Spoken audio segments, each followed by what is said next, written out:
will start Oligopoly Market.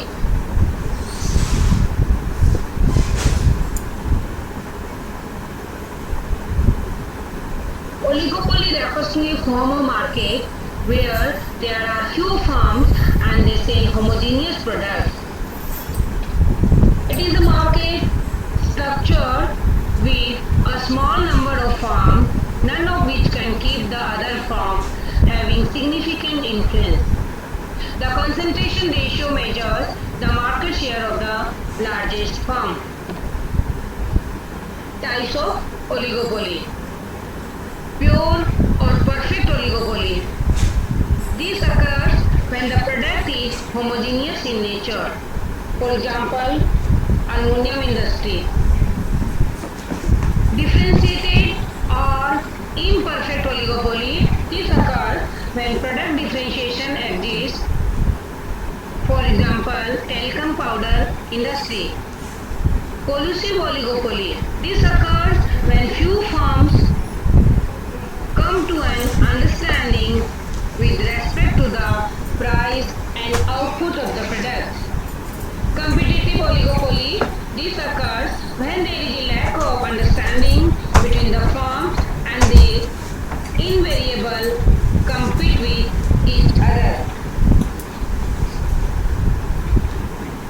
As an example, we can show Google, Apple, Microsoft, IBM.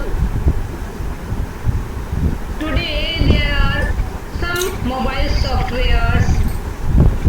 3 are in number: Android, iOS and Windows. No doubt there are million users of mobile software, but only 3 exist in the market.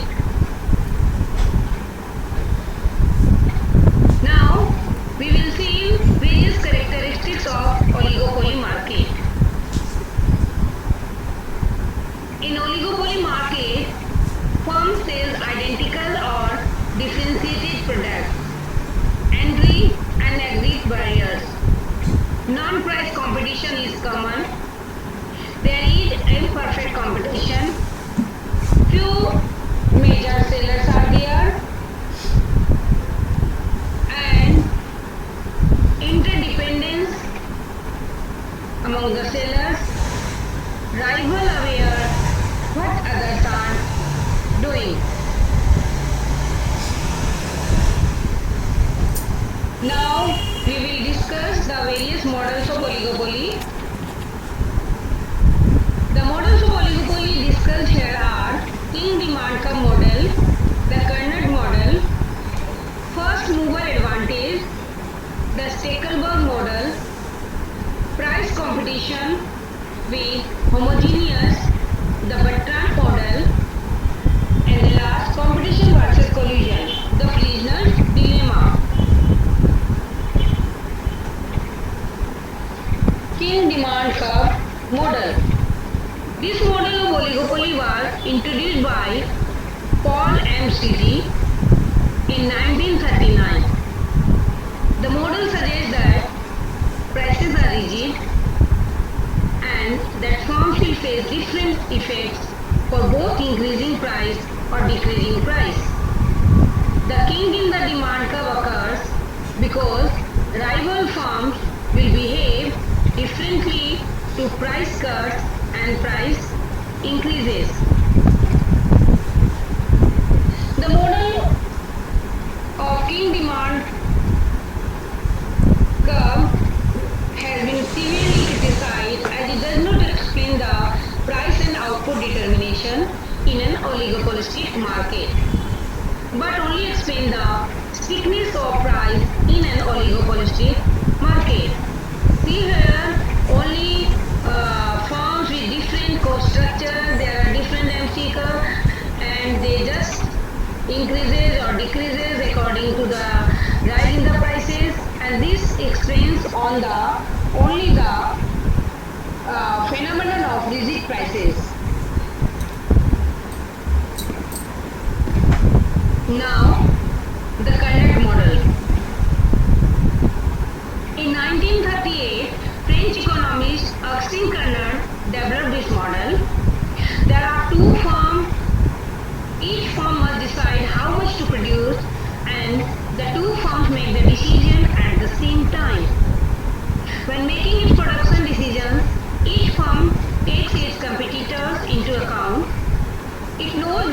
Its competitor is also deciding how much to produce, and the market price will depend on the total output of the firm. The essence of the Carnot model is that each firm takes the output level of its competitors as fixed when deciding how much to produce. We can explain the diagram with the help of this diagram. As there are two firms, that is why this is duopoly, where there are two firms and the behavior of the one firm depends on assuming the behavior of other firms. To see how this works, let's consider the output decision of firm 1.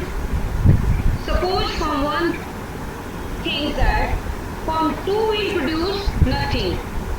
In that case, firm 1 demand curve is the market demand curve.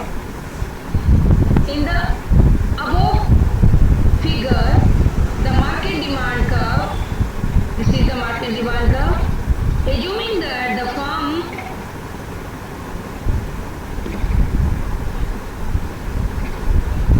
firm 2 produces 0. We see that above figure also show the corresponding here at this point marginal revenue is equal to marginal cost, and the firm 1 is producing 50 units of output. Similarly, when suppose instead that firm 1 thinks that 2 will produce 50 units, then firm 1's demand curve is the market demand curve 60 to the left by 50.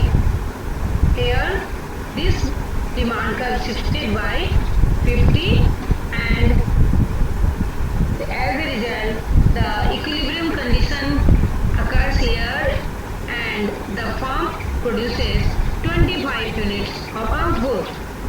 Again, in this way, again, finally suppose firm 1 thinks that firm 2 will produce 100 units, then what will happen? Then firm 1's demand and marginal revenue curve would intersect at marginal cost curve on the vertical axis. If firm 2 produces 100 units, then the equilibrium curve has vertical axis. That means it should produce nothing. We can explain the equilibrium of Carnot with the help of reaction curve. Here, this is the reaction curve of firm 2 and this is the reaction curve of firm 1. Both the reaction curve are taking into consideration the output behavior of the firm, taking into the output of other firm. Here reaction curve of firm 2, this is Q1 means taking into account the behavior of the output of the firm 1. It is to be noted that Carnot equilibrium is the example of Nash equilibrium. The concept of Nash equilibrium was given by John Nash in 1951, and it states that in equilibrium, each firm is doing the best it can given its competitors' behavior. In the Carnot equilibrium, each firm wants to maximize its profit given what its competitors are producing. So neither would want to change its output. It is rational if the two firms are choosing their output only once, because then their output cannot change. It is also rational once they are in Carnot equilibrium, because then neither firm will behave any incentive to change its output. When using this Carnot model, we must therefore confine ourselves to the behavior of firms in equilibrium. The Carnot model was criticized on the ground that firms do not learn from the past behavior pattern of the rival firm. A quantity war emerges, we pushes the price down, even though each firm acts on the assumption that its competitors will not change its output. The model does not explain how long the adjustment period will be. It is a closed model, meaning that entry is not allowed. Now we will discuss the Stackelberg model. The first mover advantage. Oligopoly model in which one firm sets its output before other firms do. We can explain this with the help of an example. Let us suppose that both firms have zero marginal cost and the market margin given by P equal to 30 minus Q, where Q is the total output. Suppose firm 1 sets its output first and then firm 2, after observing firm 1's output, makes its output decision. In setting output, firm 1 must therefore consider how firm 2 will react. This Stackelberg model of duopoly is different from the Carnot model, in which neither firm has any opportunity to react. Let us begin with firm 2, because it makes its output decisions after firm 1. It takes firm 1's output as fixed. Therefore, firm 2's profit maximizing output is given by its Carnot reaction curve.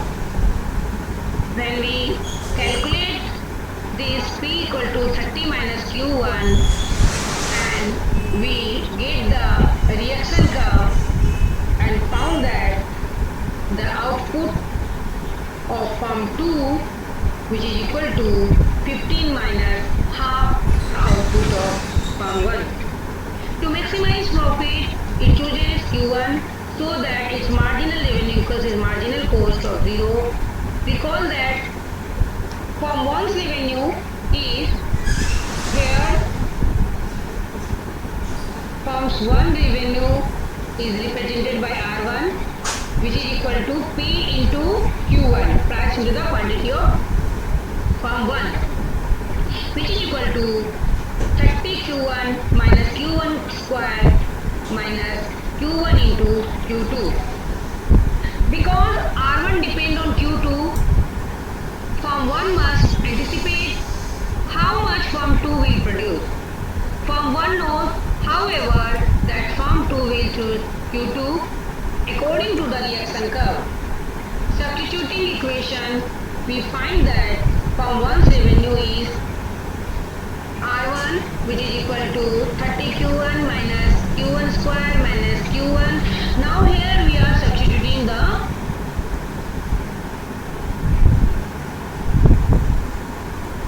value of Q2. Its marginal level, therefore, by differentiating R1, and we are getting marginal revenue is therefore is a partial derivation of total revenue, and we got 15 minus Q1. Setting MR1 equal to 0 gives Q1 equal to 15, and from firm's 2's reaction curve we find that Q2 equal to 7.5. Firm 1 produces twice as much as firm 2 and made twice as much profit. Going first gives firm 1 an advantage. This may appear counterintuitive. It seems disadvantageous to announce the output first. Suppose firm 1 raises price, it would then lose all of its sales to firm 2 and therefore be no better off. If instead it lowered its price, it would capture the entire market but would lose money on every unit it produced. Again, it would be worse off. Therefore, firm 1 and likewise firm 2 has no incentive to deviate. It is going the best it can do maximize profit given what its competitor is doing. Now we will discuss the Bertrand model. Oligopoly model, in which firm produces a homogeneous good.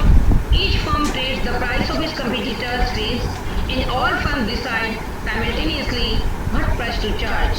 The Bertrand model was developed in 1883 by French economist Joseph Bertrand. Like the Carnot model, it applies to firms that produces the same homogeneous good and make their decision at the same time. In this case, however, the firm choose price instead of quantity. The duopoly example showcasing Bertrand model P equal to 30 minus 2, where Q is equal to Q1 plus Q2. Again, it is the total production of a homogeneous good. This time, however, we will assume that both firms have a marginal cost of rupees 3. MC1 equal to MC2 equal to rupees 3. As an exercise, you can show that the Carnot equilibrium for this duopoly, which result when both firms choose output simultaneously, that is Q1 equal to Q2 equal to 9. Now what is the Nash equilibrium in this case? If you think about this problem a little, you will see that because of the incentive to cut prices, the Nash equilibrium is a competitive outcome. Both firms set price equal to marginal cost, that is P1 equal to P2 equal to rupees 3. Now, while continuing the example, then the total industry output is 27 units, of which each firm produces 13.5 units, and because price equals marginal cost, both firms earn zero profit. To check that this outcome is the Nash equilibrium, we will have whether either firm would have any incentive to change its price. Suppose firm 1 raises price, it would then lose all of its sales to firm 2, and therefore we know better off. If instead it lowers its price, it would capture the entire market but would lose money on every unit produced. Again, it would be worse off. Therefore, firm 1 and likewise firm 2 has no incentive to deviate. It is doing the best it can to maximize profit given what its competitors is doing. The Bertrand model has been criticized on several counts. First, when firm produces a homogeneous good, it is more natural to compete by setting quantities rather than prices. Second, even if firms do set prices and choose the same price as the model predicts, what share of total sales will go to each one? We assume that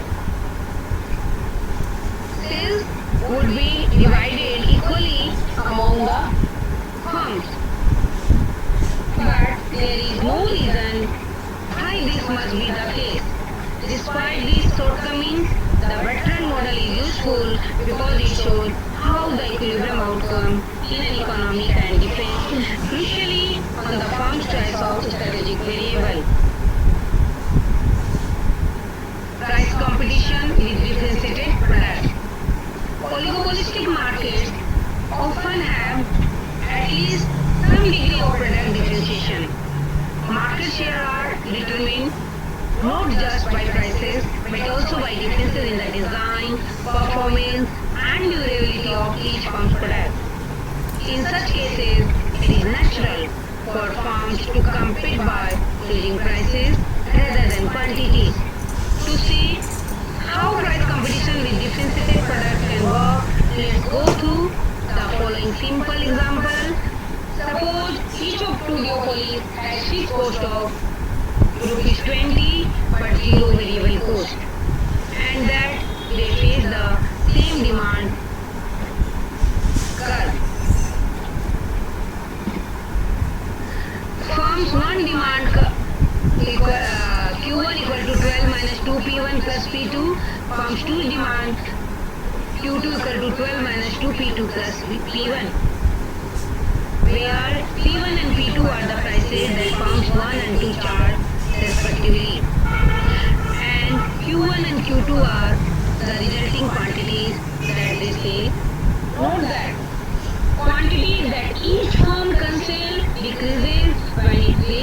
own price but increases when its competitors charge a higher price. Choosing prices.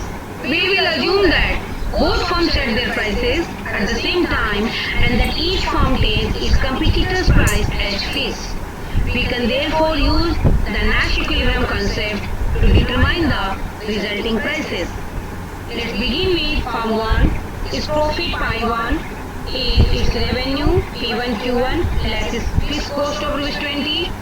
Substituting for Q1 from the demand curve of equation, we have pi 1 profit P1 into Q1 minus this fixed cost 20, and by doing this we are getting at what price P1 is the profit maximized. The answer depends on P2, which firm 1 assumes to be fixed. However, whatever price firm 2 is charging, firm 1's profit is maximized when the incremental profit from a very small increase in its own price is just 0. Taking P2 as fixed, firm 1's profit maximizing price is therefore given by, we are here differentiating and we are getting this. 12 minus 4 P1 plus P2 equal to 0. This equation can be rewritten to give the following pricing rule. Now here see firms 1's reaction curve P1 equal to 3 plus 1 upon 4 P2 and firms 2 reaction curve P2 equal to 3 plus 1 upon 4 P1. Nash equilibrium in prices. This is the reaction curve of firm 2, this is the reaction curve of firm 1, and we see the Nash equilibrium is at point rupees 4 and the both earning the profit of rupees 12. At this point, because each firm is doing the best, it can give in the price its competitor has said neither firm has an incentive to change its price. Now, let us suppose both the firms collude. After collusion, we are seeing that it is at rupees 16 and both are producing and getting a profit of earning a profit of rupees 16.4, and this is the collusive equilibrium. Now Carnot versus Stackelberg model. Which model is the best? The Carnot and Stackelberg model are alternative representation of oligopolistic behavior. Which model is the more appropriate depends on the industry. For an industry composed of roughly similar firms, none of which has a strong operating advantage or leadership position, the Carnot model is probably the more appropriate model. On the other hand, some industries are dominated by a large firm that usually takes the lead in introducing new products or setting prices. The mainframe computer market is an example. With IBM the leader, then the Stackelberg model may be more realistic. Now we will discuss the prisoner's dilemma. Basically, this is particularly a game and which has been closely resembled the situation faced by many oligopolistic firms, and this is known as prisoner's dilemma. The prisoner's dilemma illustrates how rival firms could act to their disadvantage. There is a simple story of two criminals, both are arrested after committing a big bank robbery. However, the evidence is not adequate to make the robbery charge stand unless one or both criminals confess. Each suspect is interrogated in isolation so that there is lack of communication between the suspects. Each has been asked to confess the crime. During interrogation, both the prisoners have been told individually as follows. If both confess, each will go to jail for 10 years. If both do not confess, both will go free. If one can confess, then he gets no punishment and the other suspect gets 20 years in prison. imprisonment. In this way, this is this has been applied for taking the setup, both the parties to protect themselves at the expense of the other participants. To understand prisoner's dilemma, we'll take example of price competition in which each firm has a fixed price of rupees 20, have a zero variable cost and faces the following demand curve. Q1 12 minus 2P1 plus P2, Q2 12 minus 2P2 plus P1. We would found that in the next equilibrium, each firm will charge a price of rupees 4 and earn a profit of rupees 12, whereas if the firms collude, they will charge a price of rupees 6 and earn a profit of rupees 16. Now suppose that the firm do not collude, but that firm 1 charges the rupees 6 collusive price, hoping that firm 2 will do the same. If firm 2 does do the same, it will earn a profit of rupees 16. But what if it charges rupees 4 price instead? In that case, firm 2 would earn a profit of rupees 20, and similarly firm 1 will earn a profit of rupees 4. So, if firm 1 charges rupees 6, but firm 2 charges only rupees 4, firm 2 profit will increase to rupees 20, and it will go to the expense of firm 1's profit, it will fall to rupees 4. Clearly, firm 2 does best by charging only rupees 4. Similarly, firm 1 does best by charging only rupees 4. If firm 2 charges rupees 6 and firm 1 charges rupees 3, firm 1 will earn a profit of rupees 20 and firm 2 only rupees 4. Their outcomes has been shown here in this matrix. It shows profit or payoff to each firm, giving decisions and decision of its competitors. This table summarizes the result of these different possibilities. In deciding what price to set, the two firms are playing a non-cooperative game.